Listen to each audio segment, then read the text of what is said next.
కానీ production value కూడా సినిమాకి పెరుగుతవచ్చు. ప్రొడక్షన్ వాల్యూస్ పరంగా కూడా కాస్టింగ్‌ని బట్టి కూడా ఎక్కువ రెమ్యునరేషన్ పరంగా పెరుగుతూ ఉంటాయి. అంటే దీంట్లో ఎంతవరకు ఉంది ఆ సిట్యుయేషన్స్?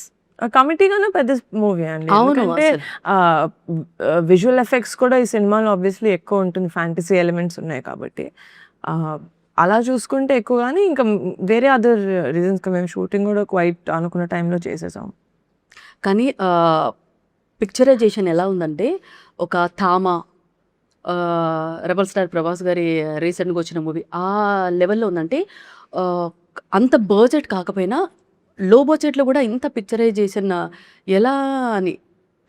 అంటే దట్ అట్లీస్ట్ ఆ విజువల్ ఎఫెక్ట్స్ పరంగా అయితే that credit goes to our VFX team అండి. Green gold company. ఆయన మురళి గారి ఫస్ట్ ఫిలిం వాజ్ అంజీ. ఓహో! ఆయన అంజీలో ఐ థింక్ అప్పుడే ఆయన స్టార్ట్ చేశారు. అంజీ ఆయన మీరు మిస్ అయ్యారు కదా అప్పుడు. ఎగ్జాక్ట్లీ. సో అనుకున్నాను అనమాట, సార్ అప్పుడు చేయాల్సింది సార్, మన ఇద్దరి పేరు ఒక సినిమాకి అప్పుడు రావాల్సింది ఇప్పుడు వస్తుంది అని. సో ఆయన అంజీకి చేశారు, చాలా మూవీస్ చేశారు. దాని తర్వాత అరుంధతి కూడా చేశారు అంతే. He did many films. So ఆయన ఎక్స్పర్టీస్ మాకు చాలా చాలా ఉపయోగపడుతుంది. ఆయన విఎఫ్ఎక్స్ షూటింగ్ ఉన్నప్పుడు ఆయన సెట్లోకి వచ్చి చూసుకొని మాన్సా గారితో ఎవ్రీ షాట్ ఆ ప్రిసిషన్ అనేది చాలా ఇంపార్టెంట్. అండ్ ఆయన కూడా he gave his 100% to our project. So very lucky to find a team.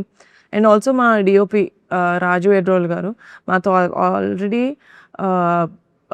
Committee గురోళ్ళు చేశారు, హలో వరల్డ్ చేశారు, ఒక చిన్న ఫ్యాన్. రాజు గారు అందరికన్నా సీనియర్ కంపేర్ చేసుకుంటే, అందరు ఎక్కువ రాజుతోనే చేశాం కదా. రాజుతో equal. Mad house 4 4 okay Mansa jealous feel అవ్వకు, నువ్వే ఎక్కువ. సో 4 ప్రాజెక్ట్స్ చేసామన్నమాట. సో ఆయన వర్కింగ్ స్టైల్ కూడా మాకు చాలా నచ్చింది.